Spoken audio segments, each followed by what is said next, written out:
Alright guys, I'm going to begin soon. So I hope that all of you had your lunch as well as awake. The second session is going to be about MongoDB. So it's about understanding how to manipulate database, how do you insert, how do you find, and how do you control the database, as well as communicating it with your existing app. So it's about a lot of practical practice between writing JavaScript in both backend and frontend through MongoDB. So it's a lot of mixture here and there. So I'm going to show you today about how MongoDB works and how MongoDB is going to integrate into the backend of your web. So before that, earlier on you have seen this output, which is a very simple blank. There's not much of the details about it. We're going to continue to improve it by adding the questions listed in the app itself. So by doing so, we are going to copy this piece of code. Okay. So I'm going to explain to you what this code does. This is a code that has a for loop. Okay. If you see carefully, if you know what a for loop does, there's an each statement here. So it's a for each statement. Imagine this questions is an array. So an array is like a list or a box that has many small boxes within the box. Okay. So this is an array. It's called questions. Imagine there's data inside. We have 5 boxes in one big box, and every time it loops, it outputs the text. The text of these questions. So what it means that since this is an array, it also stores an object. So an object has many attributes. Attributes like name, title, etc. tagged to one object. I'll show you in more details once you take a look at the JSON file. So once you see this question, every single question will have a text. Every single question will have a type. A choice is another for loop. Right? This is a for each loop. So this loop is within this loop. It's called a double for loop. Now it's a little bit advanced, but if you have a list of questions, question 1, you have 4 choices, right? You can also have 3 choices. You can also have 10 choices. Depends on what you define. And I'm going to show you how you define them as well. So every question, they have you do not know what's the number of the choices. So we loop the choices, as many as there is. Every loop is for one question itself. So question 1, maybe 3 choices. Question 2, they end the loop. Can be 2 choices or 4 or more, etc. And then within this scope, okay, within this loop, this scope, you see that there's an output of text here and there's an output of ID. Right? So the text here is referring to the choice, not the question. The text here is referring to this question. The text here is referring to this choice. See the difference there? Yeah. So it's within the scope. So it's the same as how you write your Java codes or your PHP code, etc. You will have a double for loop, and within that second loop, whatever code you write is within the second loop. And whatever code you write from the first loop is within that first loop. But they can also communicate one another. So if you look at this ID here, you see this very strange .. / ID. So what the heck is this? This ID, for every object that you loop, there will have an ID tag to it. In MongoDB, okay, when you have a row with many columns, okay, just imagine a table, row, many columns. MongoDB will have one very special column called object ID. Because you need to identify every single row. Row 1, row 2, row 3. Now you open your spreadsheet, your Excel spreadsheet, you have 1, 2, 3, 4, 5, 6, right? So imagine that as a object ID. So in Meteor, you type the _ID. You want to show the ID. Now why do you need this ID for? Because later on, when someone press the choice, okay, question 1, choice number 2, submit. You need to be able to tell which ID you're inserting into the database so that you can retrieve that I chose choice 2 in question 1. I chose choice 3 in question 2, etc.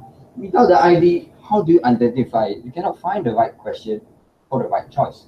So this is important. Now the .. / is referring to the top question. Okay, so question has an ID, choice also have an ID. Okay, so when you put .. / ID, this is referring to the question itself. So you want to reference the question ID to say that, okay, you have, let's say, 4 choices. All 4 choices is linking to question number 1. Next loop, all 5 choices, let's say these 5 choices for question number 2, is linking to question 2 because it's looping. So you have question 2, question 2, question 2, question 2, the ID. And then with this, when the person clicks, you know that you are actually selecting questions 2 choice. It's a bit confusing, but you will understand the effect later on. So over here, you see that there's an underscore ID. This is out of this loop, if you realize, right? You see? It's out of this loop. Underscore ID is out of this loop. So this underscore ID is still referring back to the question. The double dot is telling you that please refer to the outer for loop. But if I remove this and put this, that means the ID here is referring to this. Makes sense, right? You put this double dot because please go to the parent one or go up, 1 level up. The first loop. You have 3 loops, they put dot dot slash dot dot slash. 4 loops, you put dot dot slash dot dot slash dot dot slash, etc. But most likely you will use 2 for each loop or 4 loop, etc. It's very unlikely you use more than that. So with this is to help you to identify this entire question. You have an ID so that you, when someone submits, you are able to retrieve it from the JavaScript and identify which question are you trying to manipulate, search, find, etc. So what we're going to do is going to copy this thing and we're going to paste into the feedback.html. So I'm going to show you right now. I'm going to press escape. So I'm going to copy this, Control A, Control C, okay, and take a very careful note of where I paste. So you go back to feedback.html, okay, which is located in HTML client. Okay, so we are going to overwrite this existing one. Oh, careful, huh? Overwrite this. So I highlight this whole chunk. I'm going to paste over, replace it. Okay. It's going to be very long. Okay, so you can see you still retain my title, still there. Magically, it's still there. But you're going to add all this. Now, this is a form. You're creating a form here. So this is pretty understood because they're all HTML. But you realize that there's all the for each loop happening here. Now, we have not defined the questions. We have not defined the choice. We have not defined the type, and all, etc. We're going to do so very soon. So early on, you see the word check type. Check type, the function check type, in your feedback.js. This fella. So you can actually type functions. Okay, you can call a method or function or whatever you call it within the Blaze expression or the syntax. For example, the for each loop, the text, we call this check type within the template feedback. So to make it easy for you to understand, let's say if I were to change this function name to something else, say check me, okay? And I press save and I go back to feedback.js. I have to change this to check me as well. If I don't, how would Meteor find check me? It doesn't even exist, right?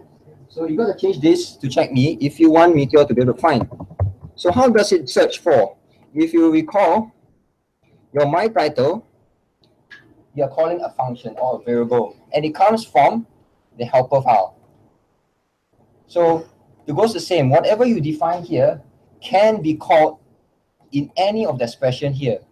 Just take it as if it's you're calling a method or you're calling a function, and then you're retrieving data out of that function, numbers, integer, etc. So for this case, if you type check me, you must have defined something within the check me of the template.feedback. Take note, it's the scope. Huh? Your feedback is within the scope. So when you go back to feedback.html, your template name is still feedback. It has to be within the scope. Yeah, always take note of that.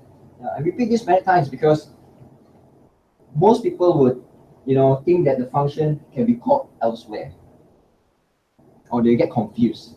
Yeah, but it's always within the scope of where your template you define. It is that specific.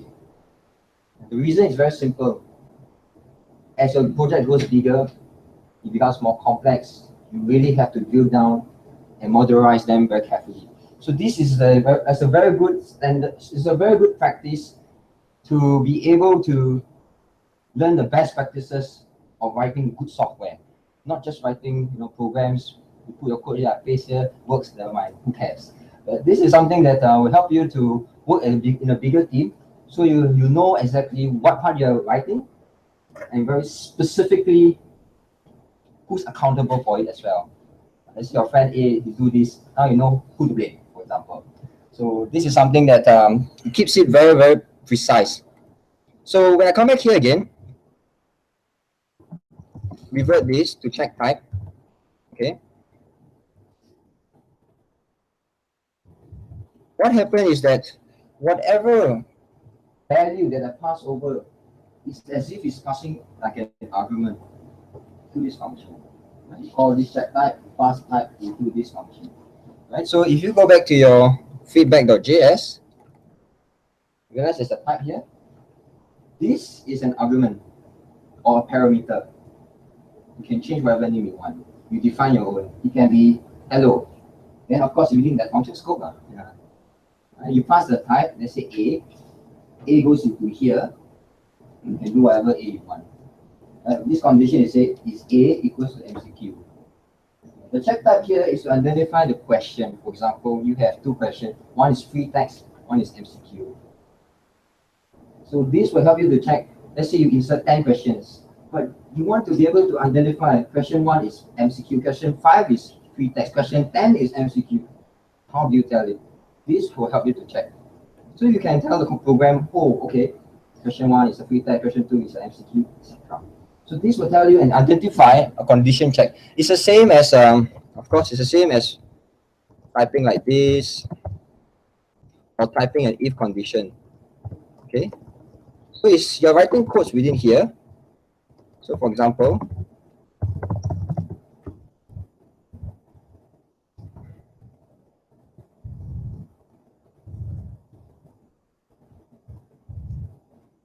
okay, same thing. Yeah. Just write like this is a very shortcut. So just to show you that you can write different expression of if-else statement. So this is just to show you that you can write more codes, not just one line. Yeah, you can write more codes. You can do many checking, hundreds of if-else statements, loops, etc. You have full control of it. So you can see the power of how Meteor does it, that every single function that you call, you can write whatever expression you want, whether call a database, etc. Or you can actually just return a particular string. Yeah, but most of the time, people will write probably 1 or 2 lines. It's hardly to write many. The lesser the code, the better it is for you to read. So I'm just going to revert back.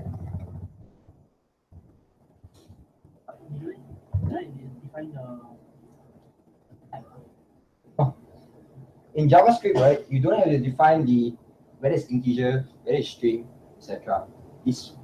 I think it's loose type. Call it loose type. Yeah. So you don't have to write something like, in Java you will write integer, right? Or you write string, right? So it's kind of like Python. It's typeless. You don't have to define what it is, but you can check if it's a number or it's a string. You can do so. There is a primitive way of doing it. Yeah, but you gotta do some research. Yeah, you can do it.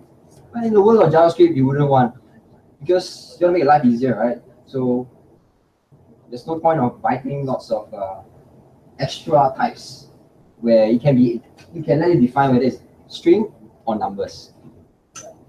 Is there any questions or? Okay. Just a quick question. So this like if you go back to the feedback HTML, yeah. Like so for the loop like each question thing, right? Yeah.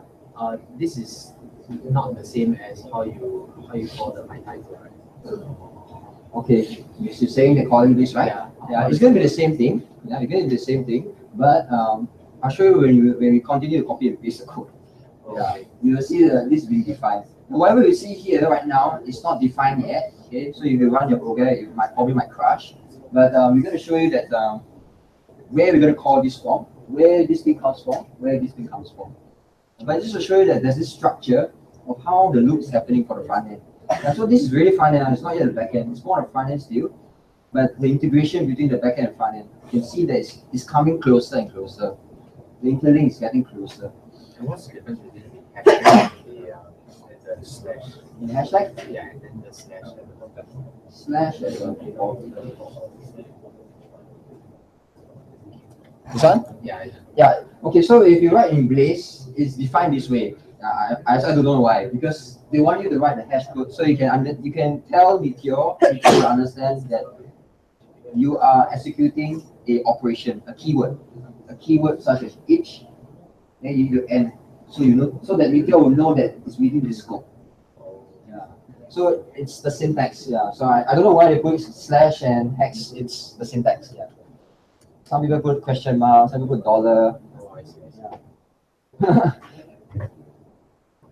So you can see that there's an if condition here. So I'm going to go through again. Just imagine, first question. Okay, first question. The text maybe say, what's your agenda? Okay, what's your agenda? Then it goes to this, right? Check type. So within the question, there must be a text. Right? Is it MCQ or is it free text? So for example, let's say this, what's the agenda? Maybe it's an MCQ. So type is an MCQ. It goes into here. Use the condition checking. If it's true, it goes here. Right? So it looks all the choices that you inserted for this question, for this what's your gender question. So it could be male, female, or others. Probably more, I don't know. So it will look all the various choices within the scope. So the text could be probably male, female, or others. And the ID here is referring to the question ID. So probably the object ID probably could be 1, for example. So this could be 1. But if you take this away, the loop is within this choice, then this ID is going to be 1, 2, and 3. Because you have 3 choices. Male, female, and others. Right? It depends on what the ID is being generated. It could be 1002, 1003. Yeah. So MongoDB generates for you. This is something that's it hash it, so it's a little bit more advanced, but not so much of concern. Yeah, it's an identifier. ID is always unique. Okay, so you can see the loop. It goes through if-else statement and loops the choices. And once the choices are all finished, male, female, and others, and it ends. This is an else statement, right? So if this type is not an MCQ, it's a free text. This question is a free text. We are going to do this area. So you create a text area. Text area is like a small box. Okay, it's a big box. And then we're going to also put an identifier that this text area is referring to question number 1. Right? So that if you have 10 questions, like I say again, the ID is going to be 1, 2, 3, 4, 5, 6, 7, 8, 9, 10. It will not be 11 or -1 or 0. Because you define one, there's only 10 questions. But if you have 5 questions, then there will be 5 IDs. Yeah, so it depends on how you view it. Okay, then you're going to have a feedback button. So once you have copy and paste the text here over, okay, this is just explanation. We are going to, of course, start it out the questions. We have to make it properly, so that we can do exactly like an MCQ or a free text. So just copy this and paste. So this is just CSS.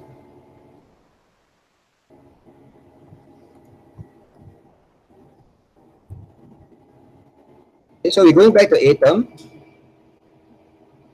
In your CSS folder, we're going to create questions.css. I think I'm questions, right? Yeah. And we're going to paste it here. So you realize now I create 2 CSS files. Just to show you, I have not linked this at all to the body, etc. Like I said again, compiles everything. MeteorJS compiles everything. Your CSS, just merge everything.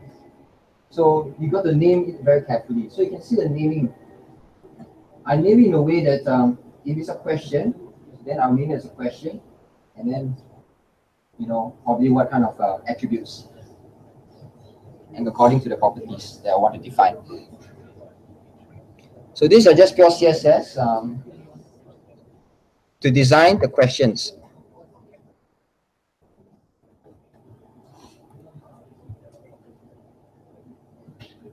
Okay, so now we come to the back end. So after you have copy and paste that's very important, the loop and the question. Because we're going to define the question, define the choices, and you're going to insert data to it. So when it loops, it can loop the data out. Because you need to define a question. The question is defined by the creator. You don't get some user input from that. But you can, of course, you can get user input if you want questions to be created by the user. So for the backend, what we're going to do is you're going to learn how MongoDB works, a little bit about it. Not so much, not so stretched, like how to all the JSON files, etc. through MongoDB. Not that advanced. We're going to learn very simple operations like insert, finding, deletion, etc. And then we're going to insert questions into the MongoDB. So it could be question 1, 2, and 3. So for this tutorial, you just insert one question. But later on, you want to go further, you can insert an entire JSON file so that you can type all the questions in one file. You can list all the questions, which I'll show you later. And then we're going to use this method called Meteor Call. Now this is something very new, something very different. So Meteor Call is a way for you to communicate from your front end to the back end. So for example, I want to call a method or a function from the front end to the back end. For example, if I am the front end JavaScript, I want to call getQuestions. Right? GetQuestions is defined in the back end of the JavaScript. How do I do it? I call Meteor Call bracket getQuestions. Link this up, get all the questions from the back end and pass it over to the front end. And there's another difference as well. We're going to learn also about subscribe and publish. Pretty similar, but they have very different capabilities.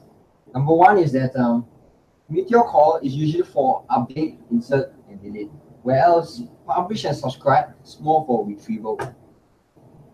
The difference is that for publish, you want to be able to reach out to many clients at once. So for example, if you have 100 apps, okay, 100 phones, 100 apps, they're all connecting to your app. And they're all connecting to your this backend. They will have to subscribe what you publish, so that whatever retrieval will be able to submit over the front end. So I'm going to show you an example so it's more clearer. So before we do that, we have to remove two packages. So these two packages are called insecure and auto publish.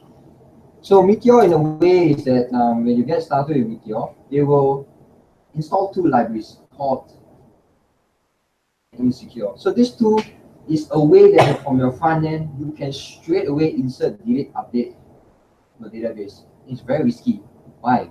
If someone were to view source your code, and you can see all your front end JavaScript code, and they can start to modify it and add in MongoDB, insert, update, then someone could actually access your database from the front end code. And that's not what you want, because JavaScript at the end of the day in the front end is a client side. So whatever people from different browsers, they access it publicly, they can see the JavaScript code and they can modify it. So by removing this, is to ensure that you're telling MeteorJS do not allow any public to access your database. They have to go through from the back end, not through the front end. So that's the two main things. So we're going to remove these two. We're going to go to the command line. Okay. I'm going to end this. So Control C, press yes. Oh, okay, sorry.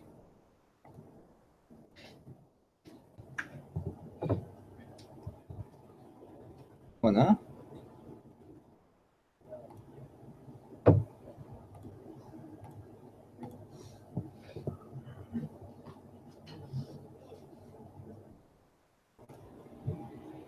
Okay. So just Control C and end the local host. So we're going to type Meteor remove, okay, insecure. Okay, just to make sure that's correct. Meteor remove insecure. Press enter. it will remove this package or this library, or what you want to call it.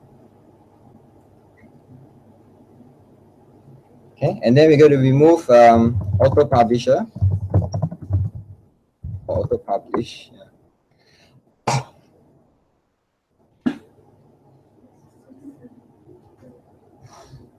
Okay, so this two dependency is gone, right? So it's removed. So now your entire web app is kind of secure because nobody can access your database through the JavaScript front end. They have to be able to access it through the back end. But when you write in your front end, you write in a very specifically secured manner. That's why you use meteor.call and publish and subscribe. So this is very specific, like as if you're calling an API function or you're subscribing a particular function or method. They're pretty much similar. The difference is just that publish and subscribe is more for retrieval, and meteor.call is insertion, delete, update, and any other operation, probably an algorithm, etc.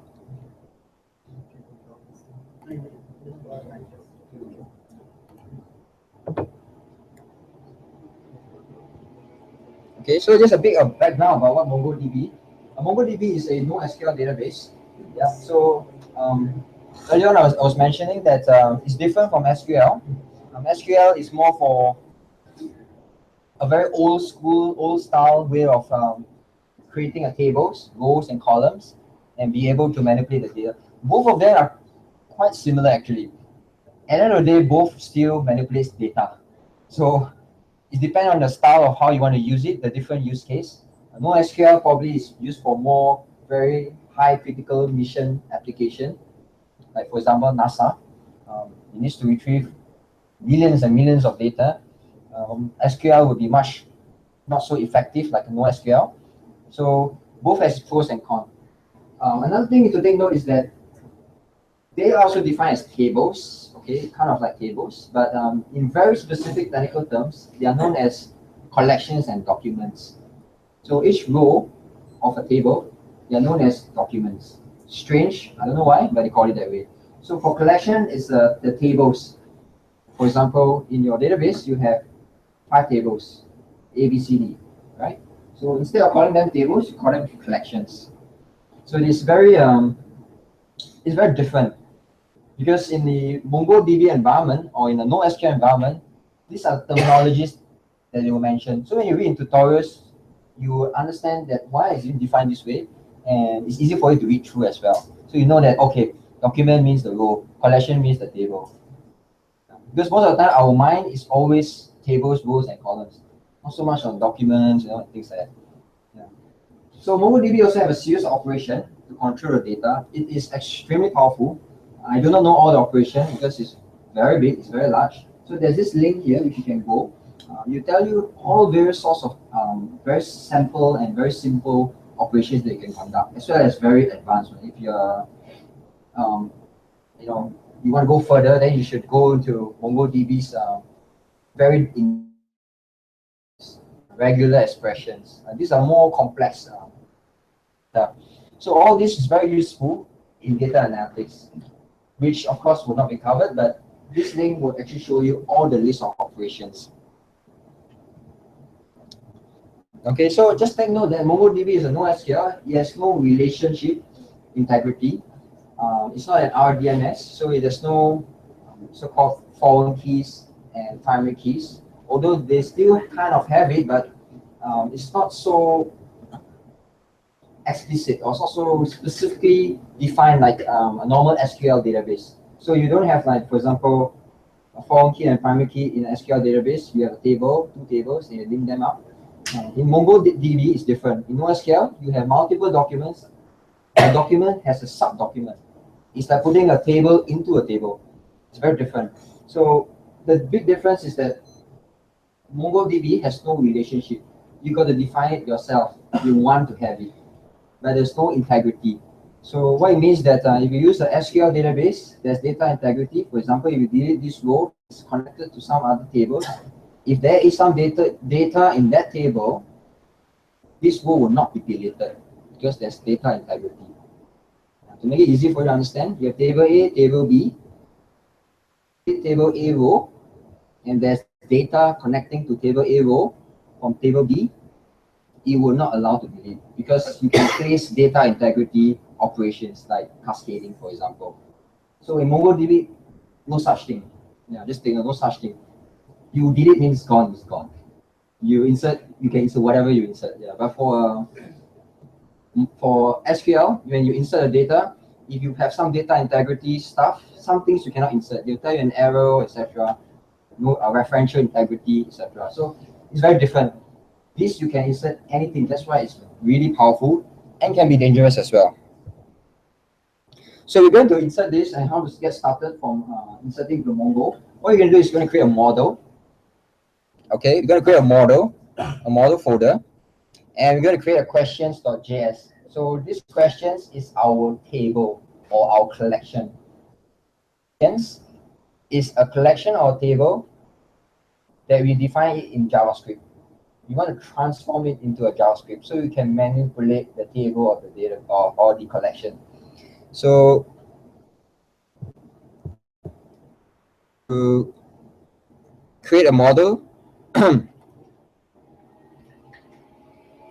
you're going to create a model. Okay, right click here, create a new model.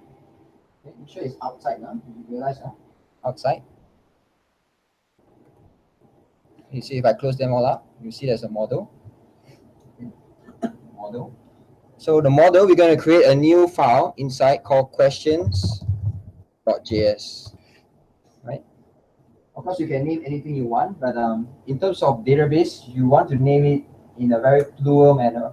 Plural manner, that means it's questions, answers, choices, because it's multiple. There's a lot of data involved. Yeah, so in models, of course, in some other sites, they might tell you is you can name it as singular. So it very depends. Yeah, so it's according to your style. So questions.js, we're gonna copy and paste over this bunch of code. Okay, and control save, of course. Yeah.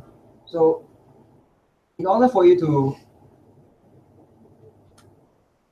communicate with the MongoDB, the collections or the table, you will first have to import the library. So the library is called Mongo, and once you do that, you have to define what kind of the collection name that you want to retrieve and pass into a variable called questions. So this is very important because once you communicate with this file, you're going to communicate with this variable, take the variable out, and manipulate it. So just imagine yourself, just imagine that this entire questions defined in the MongoDB section, all the data is thrown into here. Just imagine that it's now in your hands of this variable called questions, and you can start to do whatever you want to do with it. So you go back to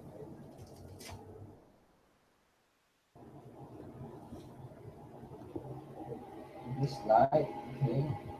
Right, so you can see it's the same thing.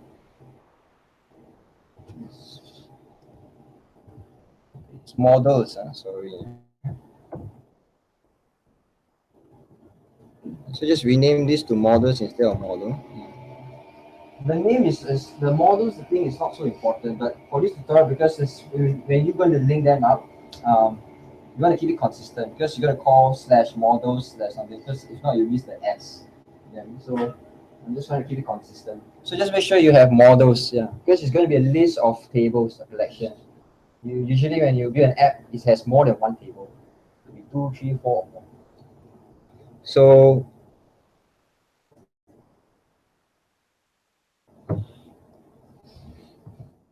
go to the next one. So we're going to copy paste this code into our main.js. I'm going to explain to you individually what's happening.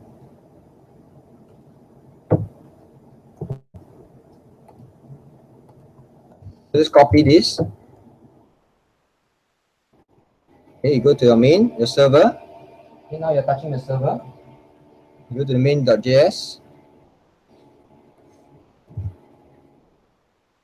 Paste it. So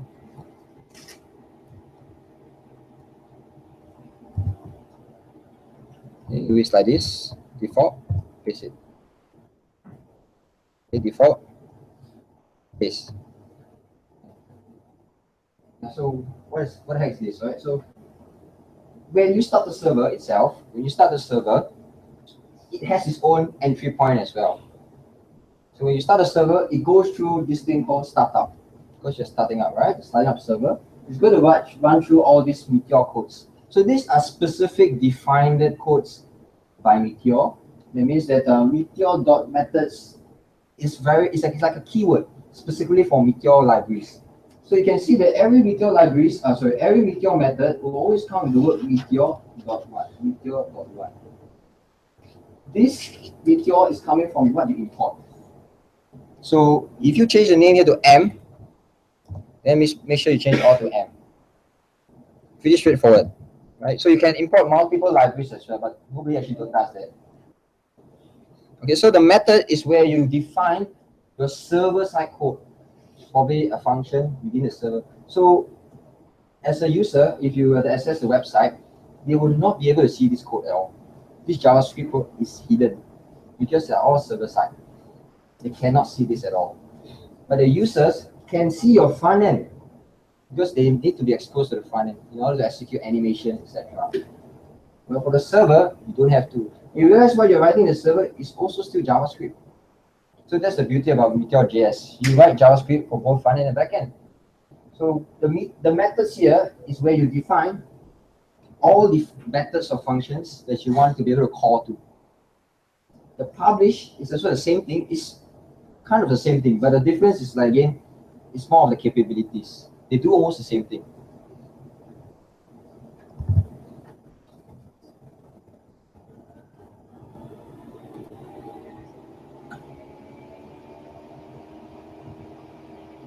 Okay, so just to show you that the code space.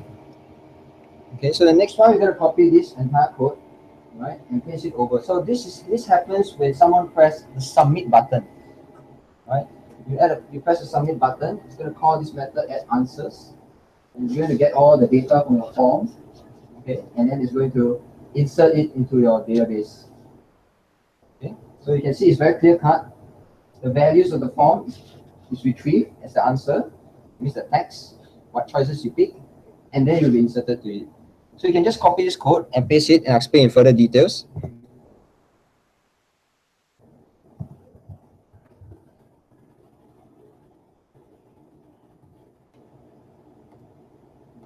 So you're going to paste it in between Meteor.methods. Okay, so first is a function, it's a method. You paste it here. So it's actually quite a lot of codes. All right, I'll keep it as short as I can. But just take note this portion here. Add answers is the name that you define, so that later on when your front end you want to call this method, you call by this name. That's it. You call by this name that you define. So you can define whatever name you can put answers, remove answers, etc. It's up to your choice. And then you run this code, so you can see there's a try and catch. So a try and catch is to be able to catch errors. For example, maybe something went wrong with the code, right? Instead of getting your whole website crash, catch the error and tell me the error. Do not crash the website. So this try and catch is to ensure that there's a fault tolerance in a way that anything that happens within this code, whether the database shut down or something went wrong, catch the error and then tell me the error. So you can see there's a try and catch. So this is the try and catch. It's how you write it. You wrap it up with the code that you want to try. And if there's any error, please return me an error.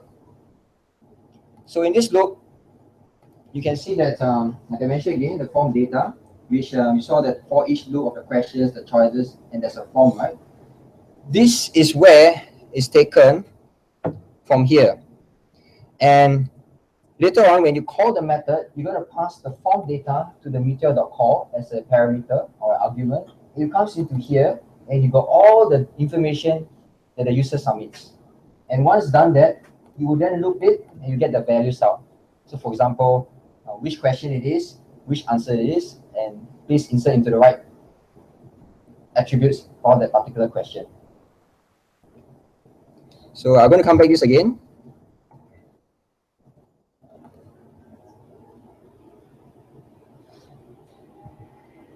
Okay, so this is an example. This is much more complex because it's going to be a lot of back and forth. Going to the publish. Okay, we're going to get the questions. So earlier on, we defined a question, we defined the answers, but we also need to be able to retrieve. How to be able to retrieve it? We're going to return these whatever questions that we find from the they define the model, and then we find all the data within this collection, send it to this name. You will subscribe to this name. I'm going to show it to you.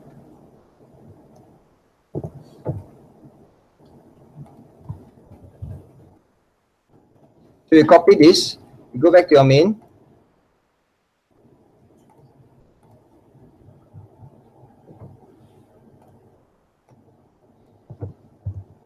We're going to overwrite this file. So we overwrite this line of code. So earlier was this. You paste. You're going to overwrite this. So you see that where is this thing coming from? This is coming from your model. Now there's a catch in this. Probably you have not seen it. You realize you have not imported the questions. You have not imported the model. And that's why you might encounter errors. But if you import the question, you will not face the error itself. So for example, you're going to import these questions from the file itself that you define in models. Right, so that you know that in your server side, you're importing from the models. So how do we do it? You do two dots, because we are here. Okay, we are here. Two dots to go up. Okay, go up here, server, and the server folder. Please access the models. So what we do? We type models and slash the file itself. So the // is referring to right now. Where is this file located? This file is at main.js. Right? You are here. Okay, the subroot. // means what? Go up one folder and search for the folder called models. Right. So within that you have what you have here. You have so many folders, right? So find the models folder. Here. Goes in what file? Is there any folders extra? If there's any more folders, you define it in more folders subroot. So if you have another folder, type // sub / etc. So it's a bit common sense, but many people can make mistakes from this as well. Okay, so you control save this.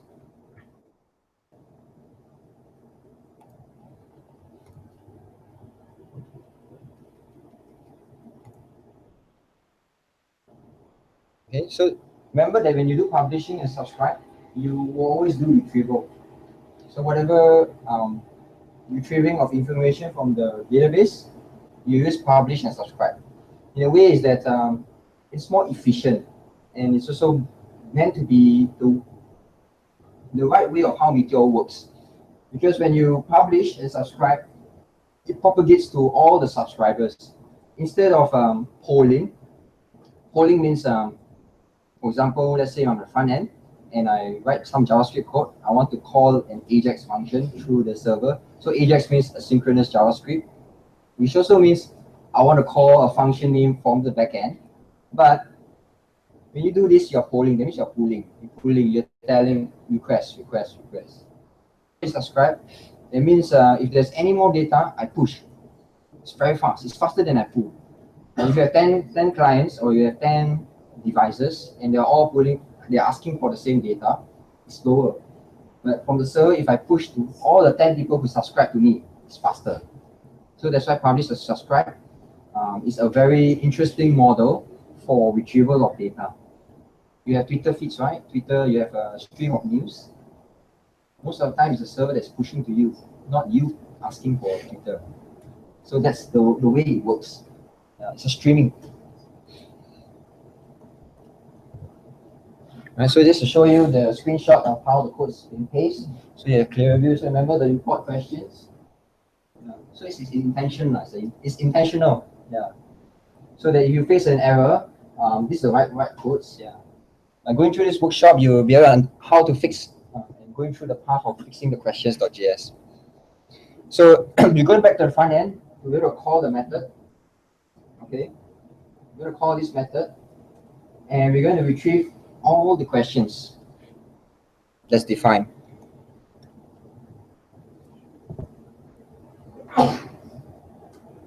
Okay, so for the front end, we're going to copy this whole thing.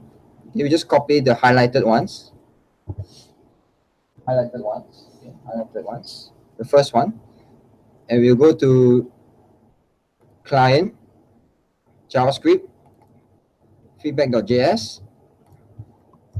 Paste to the top to import the model. Again, import the model. And now you're going to copy this. Okay. And now you're going to define in our helper. Make sure they have the comma here. Just make sure you have a comma. It's the same thing. Remember, someone asked whether is it the same way of calling to a method in the front end. So that's the same thing. You're calling the questions. Okay, these questions is referring to this one. Hope it's not lost. So yeah, my title is pointing to whatever you define here. Check type is pointing to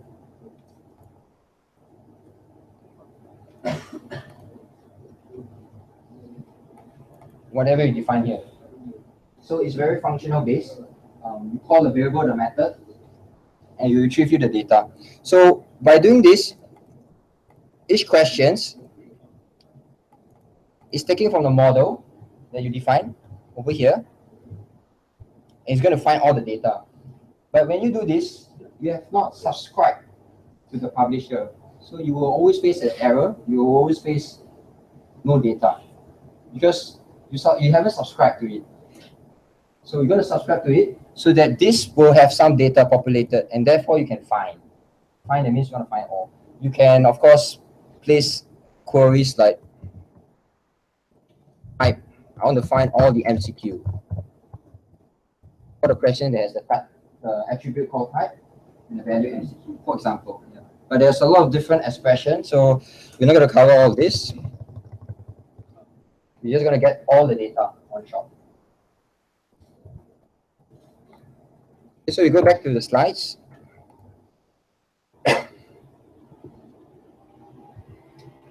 Okay, now we're going to subscribe the data. How do we subscribe? We subscribe whenever we call the feedback template. So whenever a template or feedback is called, remember the onCreate earlier on, the entry point, the main. This is where you do your subscription of the data. So you only does it once. So every time when someone access feedback template, you on the website or etc., it calls this function once. Call this function once. That's it. You don't want this to be recursive. If not, the database will be explosion. Yeah. So you're going to copy this code.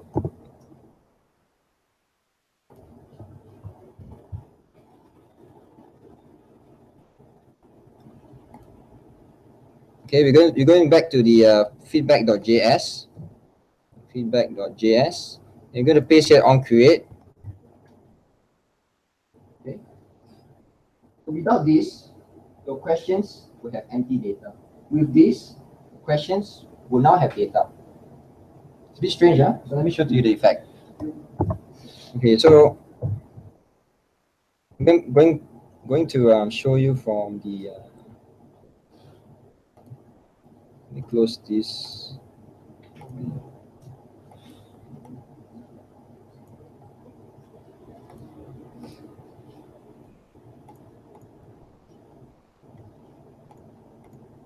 Okay, so let me show you from the start. Okay, so this is your front end code. Questions. you define the questions, the array, right? The collection, the list, right? From your feedback.js, the front end. This is the front end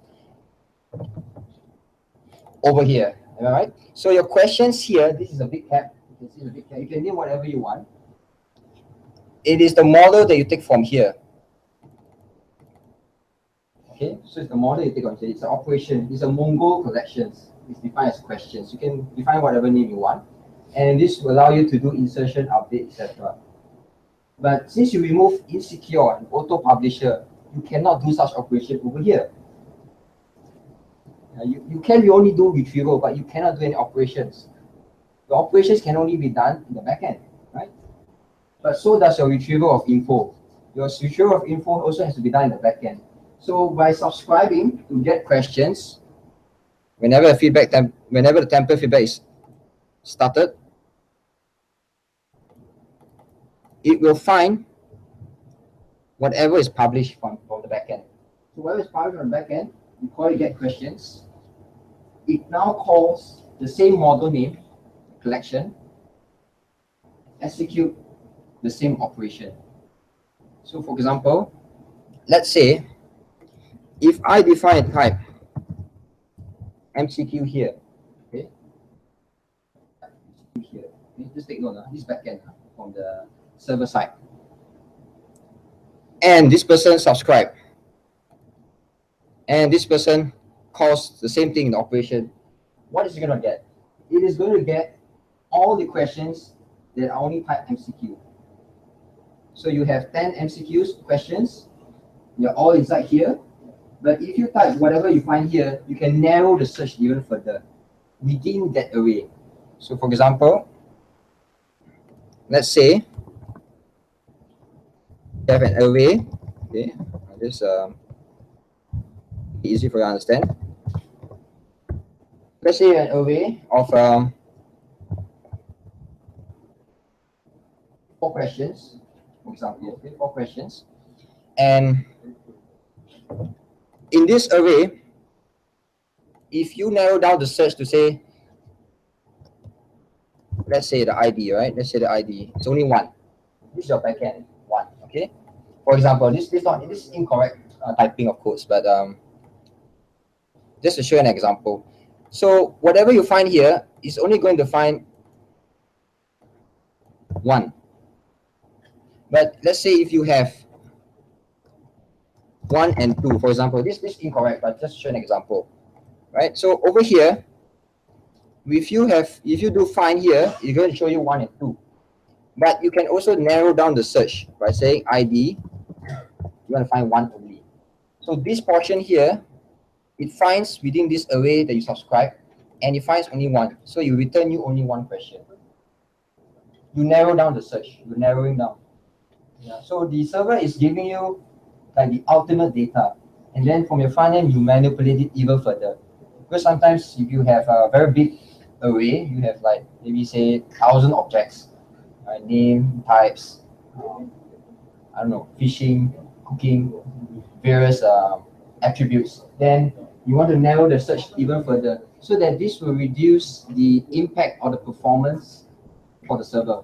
Because the server need to do once. If not, if you want a user to search particular skill, then every time you have to send to the server and ask. You want to tell the server, please give me all the skills. I do the search internally at the front end. Let the client handle it.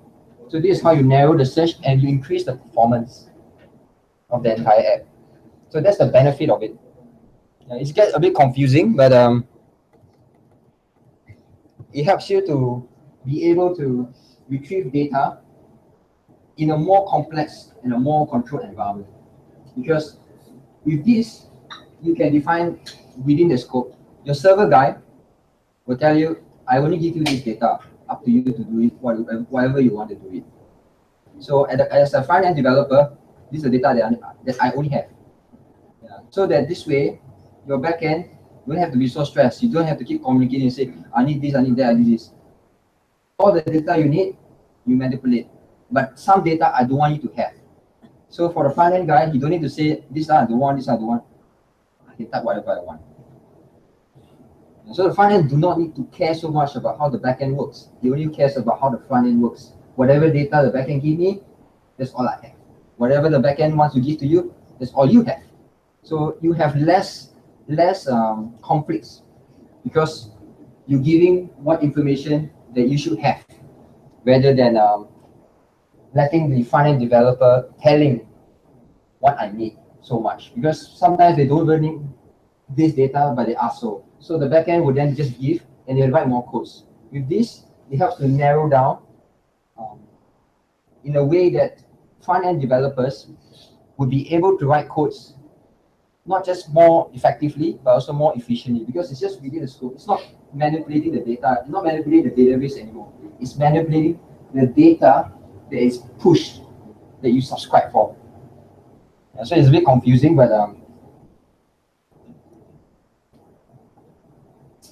it helps in a way that it brings collaboration in a more narrow form. So we're going to go back to here.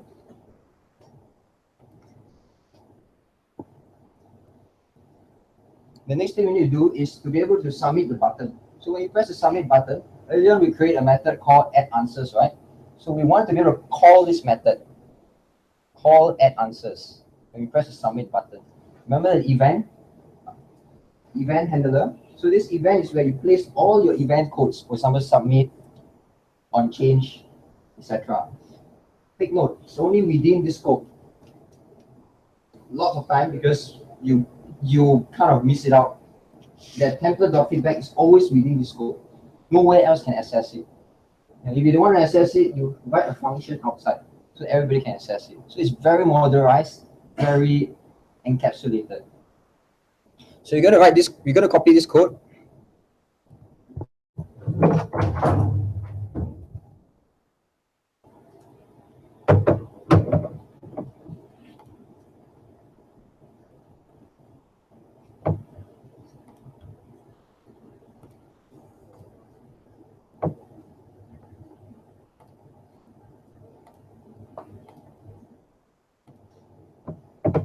Okay, we're going to copy this code. Okay, just copy the highlighted one. Okay, so it's a little bit bold and it's a bit increased in font size.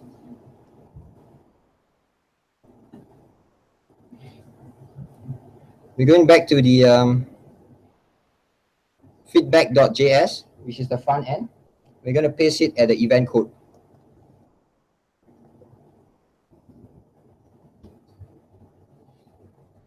Okay. So I'll explain further details. So what is event.prevent default?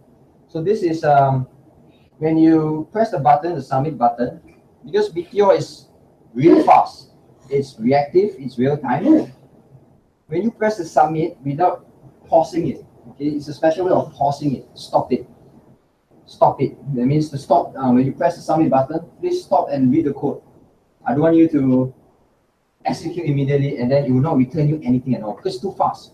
So by doing this, event.prevent default, you are stopping it from being able to propagate the clicks from happening when it's not ended.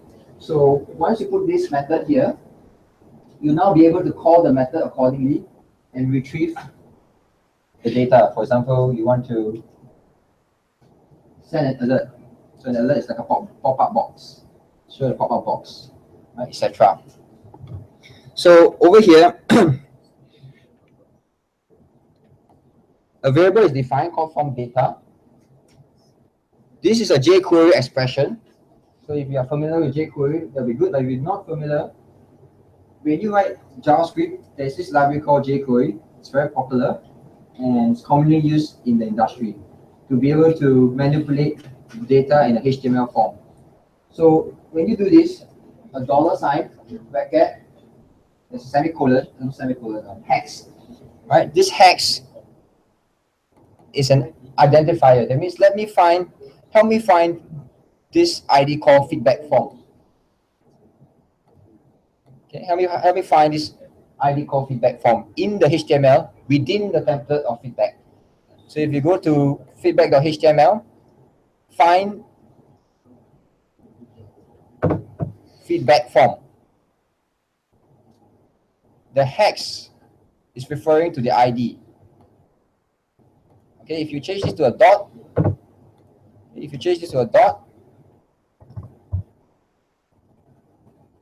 it refers to the class.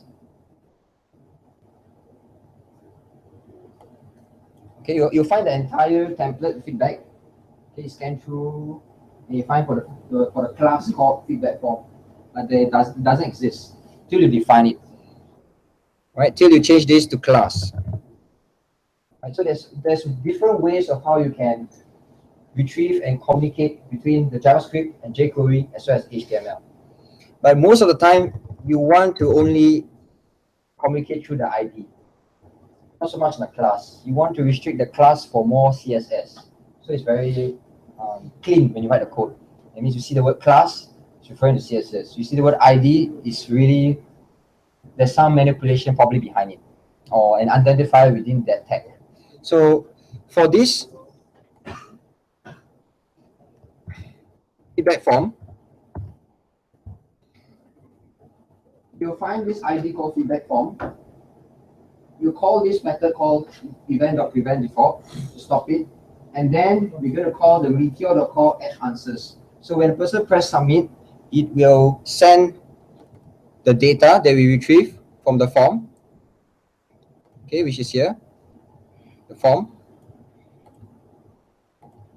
Dot serialized array, that means whatever your questions that you loop out, okay, the questions that you loop out,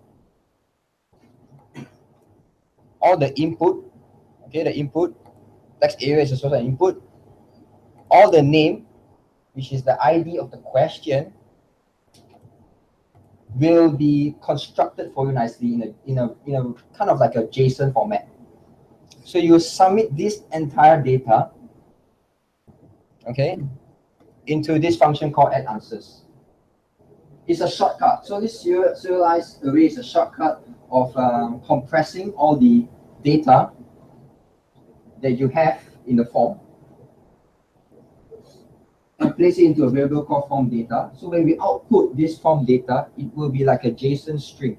So I'll show you an example very soon. Wait.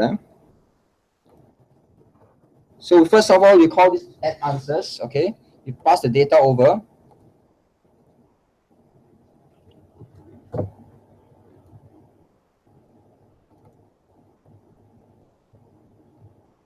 Okay, add answers.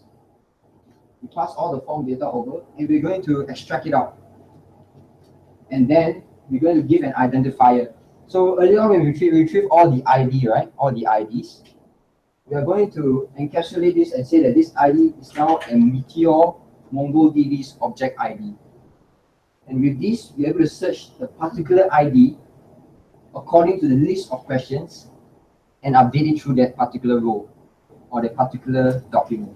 It gets a bit confusing. So what it means is that, for example, if you have ID number 1, okay, you have like one question, and you press choice number 2, you press submit. ID 1 will be retrieved. It will then convert this ID 1 into an object ID. It's a bit confusing. And then we're going to find the same question and update and add a new attribute called result and put in the answer there. I'm going to show you soon. Yeah?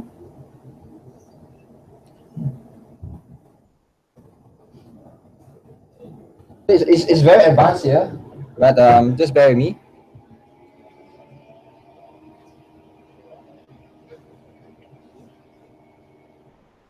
Okay, so this part is just to show you that you subscribe and you call.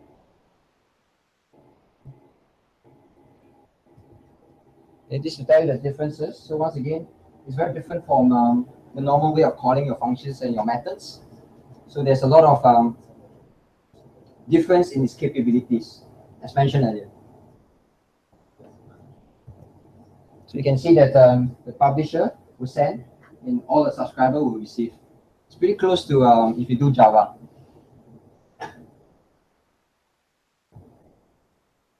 Okay, so this is just to tell you how the meteor.call works. So every parameter, they have these 3 parameters. You define the name, any data you want to send over, the arguments, parameters, etc. And then the callback function. That means after I retrieve the data, what do I want to do with it? And if it fails, how should I show it? So this method, meteor.call, has a third parameter called callback. So for example, let's say if I'm the front end and I call get questions, or maybe no, add answers, for example, add answers. And then the back end, you will send me and say, okay, your add answers is successful, right? So you will send this successful word into your function, your third parameter, your function, your callback. And then you can do whatever you want to do with it. Output, show alert, notify, etc. So forth. Okay, so since earlier you copy and paste most of the codes already, we're going to go down to the MongoDB itself and insert the particular questions. Because so far you're not insert the question yet. All we do is just define the variables, define where it's supposed to be, and the conditions checking. So we're going to insert the actual questions. So what you can do is that you go to your command line.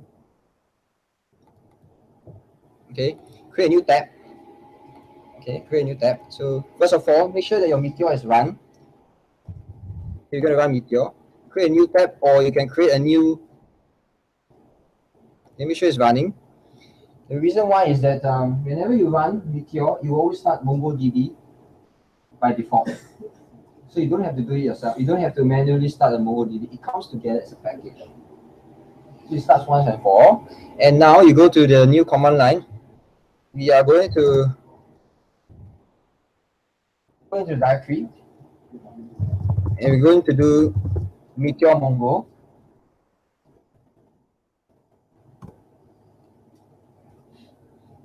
Okay, now you are inside the MongoDB.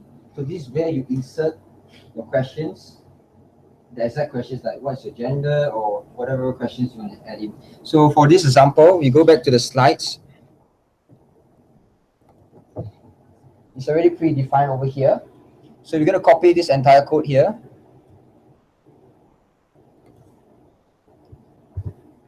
We're going to copy this entire code here, and we are going to paste within here. Because when you're in the MongoDB console, okay, this is a console, you type MongoDB's code or this SQL statement, etc. No SQL statements, sorry, no SQL statements. So you just paste this, and you should see a result called inserted. That means you run this method that's defined within the Mongo console. You have to type DB dot whatever collection name you have. So it could be collection, could be questions, could be cars, could be, I don't know, animals, etc. Then you dot insert, you're inserting data into this particular collection. So this is a JSON format, as you can see. First you have a text, you have a type, you have a choice. These are like the column names, right? Text, type, column, text types, choices. And the choices, you define what the choices are. It could be 5 choice, 6 choice, 7 choice. So in this example, the question is what is your gender? The type, is it an MCQ or a free text? The choices is a list of choice. So it could be male, female, others, etc. So you define it here.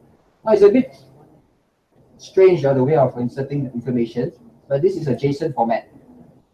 So it's how Mongo works. Mongo is very close related to JSON. Its operation is done mostly on JSON. And you might want to insert data in JSON as well. So you can see it's a very close like to programming. Yeah. Oh, yeah.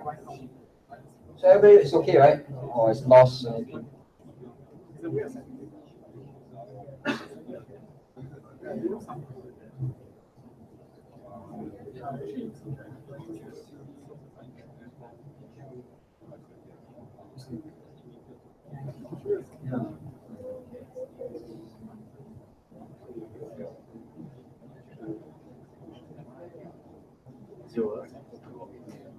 Getting an error. What's your error look like? Nice app crash.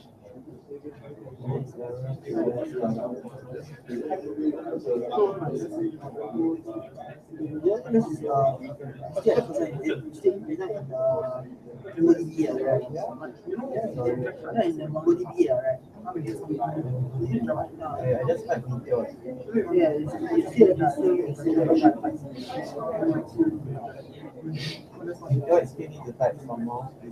After Meteor, it's supposed to combine here. Then on another Yeah, Meteor Mongo, and then after that you do the. The problem is I'm Meteoring because I didn't use error.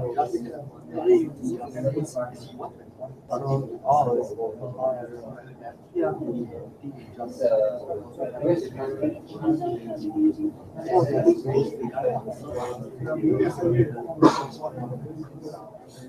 Anyone face any issues? Yeah, the app is like it's not. So yeah, Yeah, the error number 20. They use a feedback with yes, 20. So like, yeah, syntax error. Yeah, every time you see an error, you go to the line number to see how you can solve it. So C28.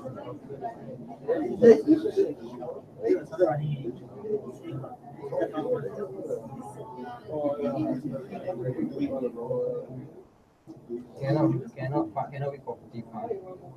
It has 29. C29. So you can solve it. Tyson.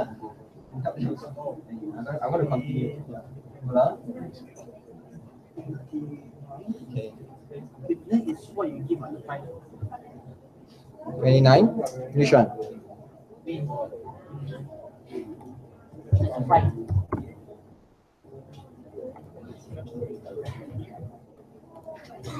It's the publisher. Oh. Oh yeah, my publisher is nothing inside. Oh.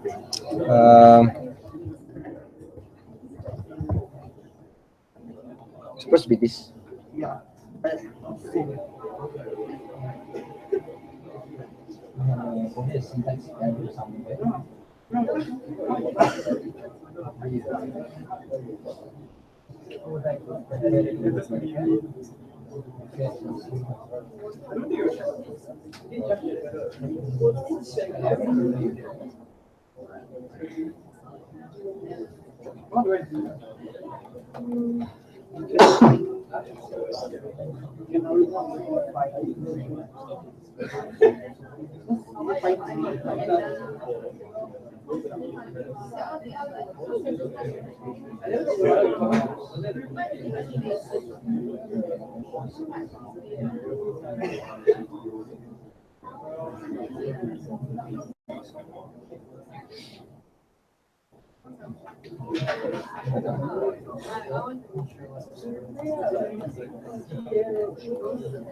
Yours also need to check the syntax. Probably you copy paste again.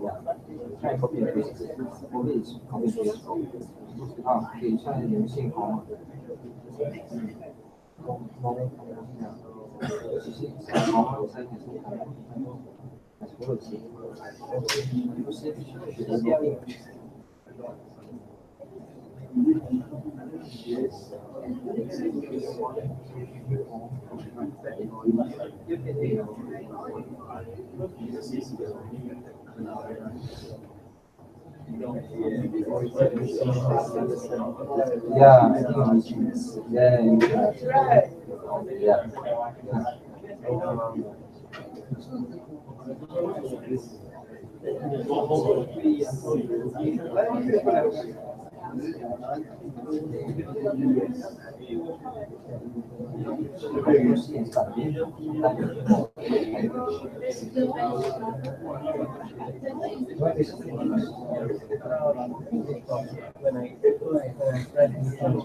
Oh, you type the job text, then open another command line.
I think I figured out but this one.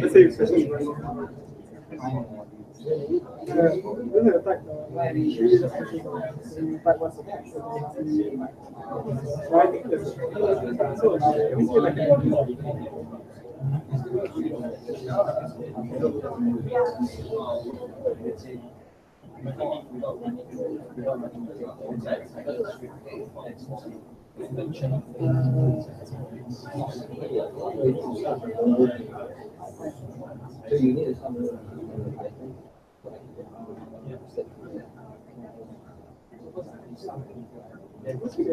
yeah. You can start.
DB dot question is not.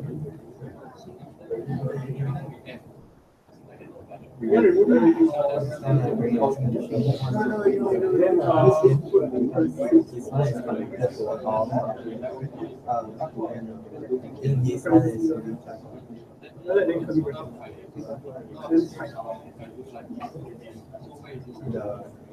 No, I think no. You can just do the type, then you don't need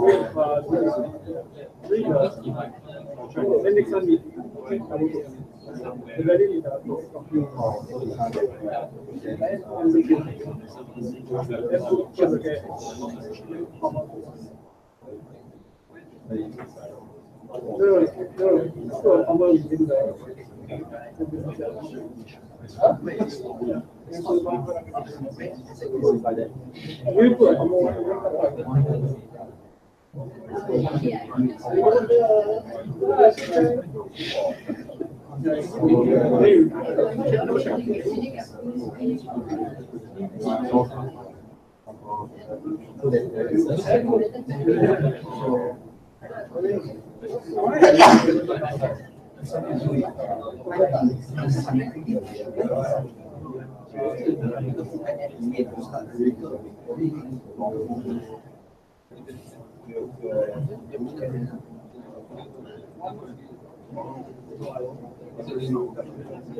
No, you have to meter first. After you can put another one to use meter. Wait, I think put another setting.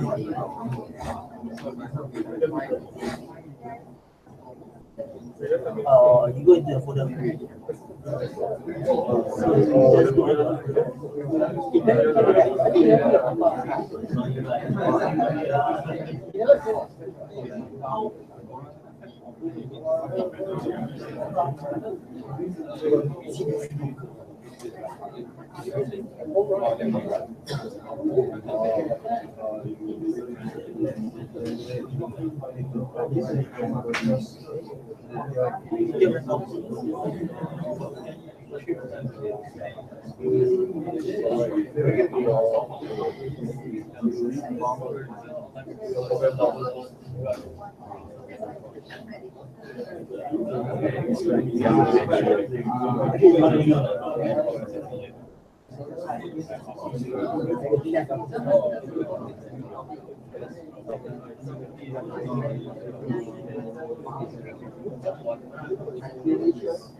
Just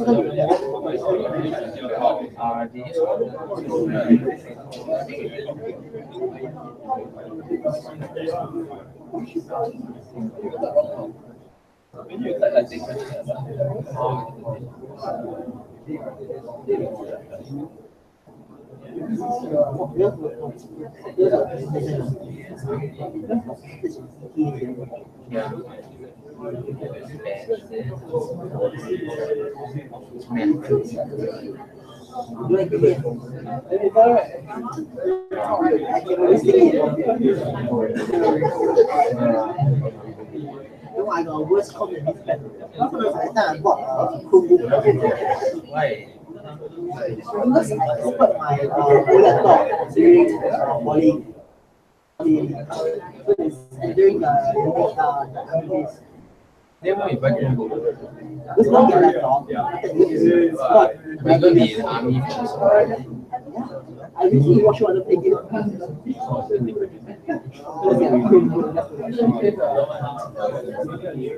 She just gone. It's about to finish lah, very soon. Few more slides only. Okay, yeah. Yeah. So I just finish off first because our time is running out, and probably this could help a lot. We can of course fix along some of the problems, but probably we'll share with you a bit more about how we can go further than that. So for the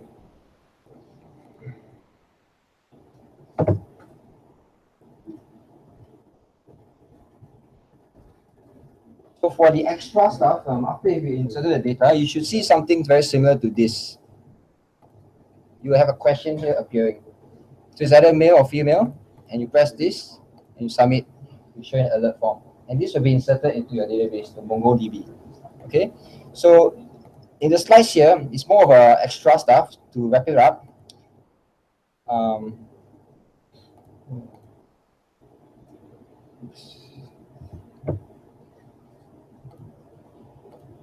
You all see this earlier? Yeah, so this is to show you that this is the result after you inserted the question. You populate it out the data, the option. Of course, you can submit, and it will show you an alert pop up. And this will be inserted in the database. So the remaining rest is more of a closing up of this session. This is some extra. So if you want to remove, this is a command line. You can try it out yourself. And if you want to deploy it, okay, it's the same thing. Okay, this is some extra. So if you want to insert a list of questions in your JSON, you can just go to this link. It's a GitHub. So it's a list of questions.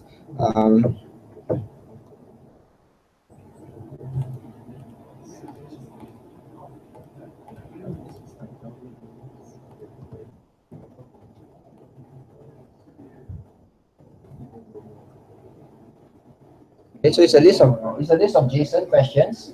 So you can just copy this whole thing. Okay, you can just copy this whole thing. Go to your Atom.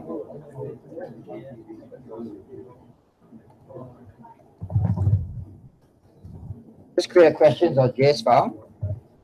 Paste it here. So these are all your questions that you can find and the choices. And we're going to use this extra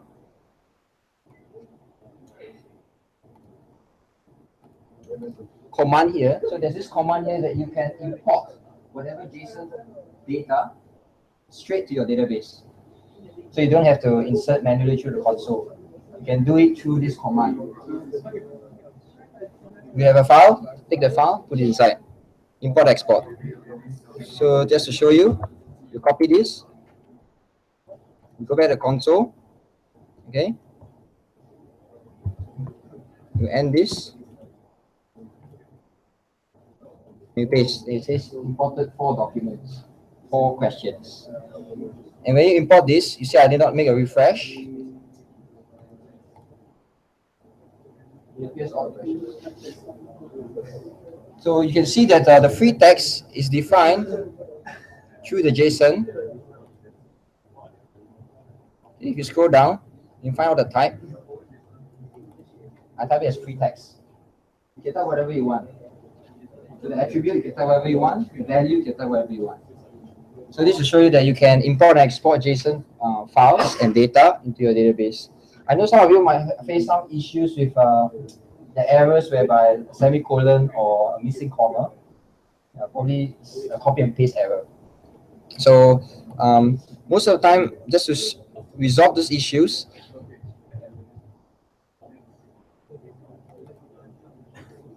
just make sure that there's a comma here. Yeah, so this will, most of the time, people are missing this comma here. So just make sure you have this comma here. Where is the question? Which direction? Oh, it's the outside. Yeah, all the way to the outside. So I'm just going to continue, wrap it up. What is the host 301? 301 is the MongoDB's instance, or the port number that MongoDB runs. 3000 is the Meteor that runs from that. Node.js runs from that. So this is to try out and show you an example. First, you can go to the Mongo console. So remember, I just inserted some data. So let's try it out. Use the form here, and let's type feed mail. Okay, we have 2. And let's say 3.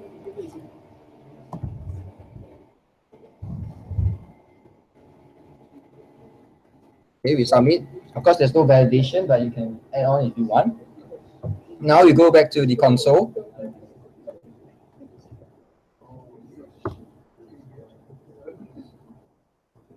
Okay, we do a find within the console.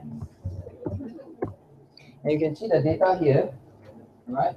So each of them, each of the documents, or each of the rows are questions. Question 1, question 2, question 3, question 4, question 5. And in question 4, the free text, you can see the result. Someone inserted hello, I'm here. And then with a comma, etc., etc. So it comes together. So everything is being encapsulated. The result is like a list of another answer documents within this document. It's a sub-document. Yeah. So answer is a sub-document, choice is a sub-document within this question document. That's a bit confusing. Huh? Yeah.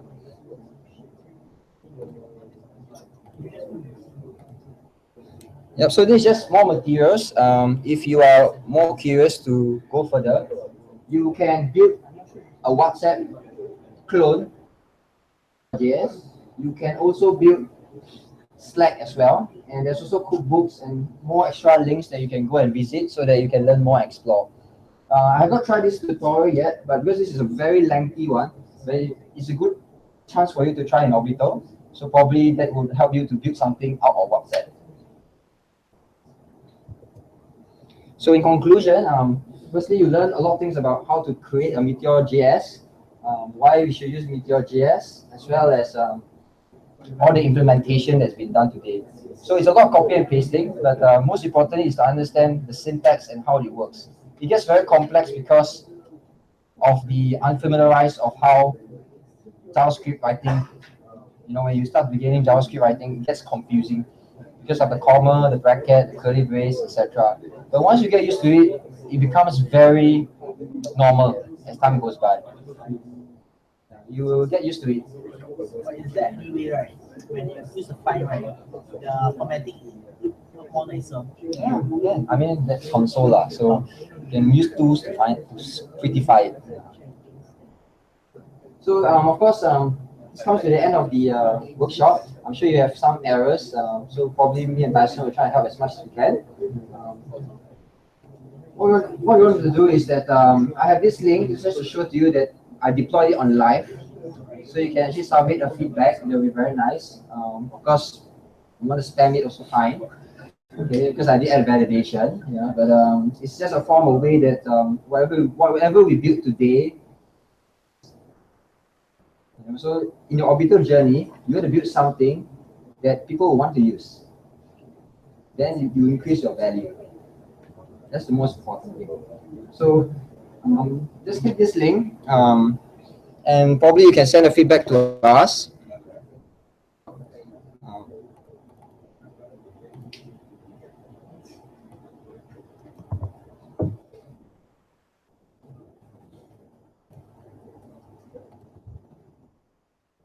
Okay, so this is live. It's live. You access on your laptop right now. You can access this page. And whatever you build today can be deployed. So this deploy in DigitalOcean. You can deploy in AWS. You can also deploy in Heroku, whatever choice you want to deploy to. Yeah, but to show you that it can be deployed, and it can be also transformed into an Android or an iOS application. But you can do more research on it online. It's a few commands like Meteor Android build. You build onto an Android app. Whatever you build in JavaScript, HTML, and CSS. So that's how powerful Meteor is. And this is to show you that once you access this site, just feel free to do whatever you want. You want to rate this workshop, you can feel free to do so. It'll be best for us because we can get to know more about how we perform, and hopefully we can improve ourselves. So the entire source code is also provided in this link, so you can actually access it, the complete code. And if you find there's some problems that you face, you can just copy this exact repository and paste it over.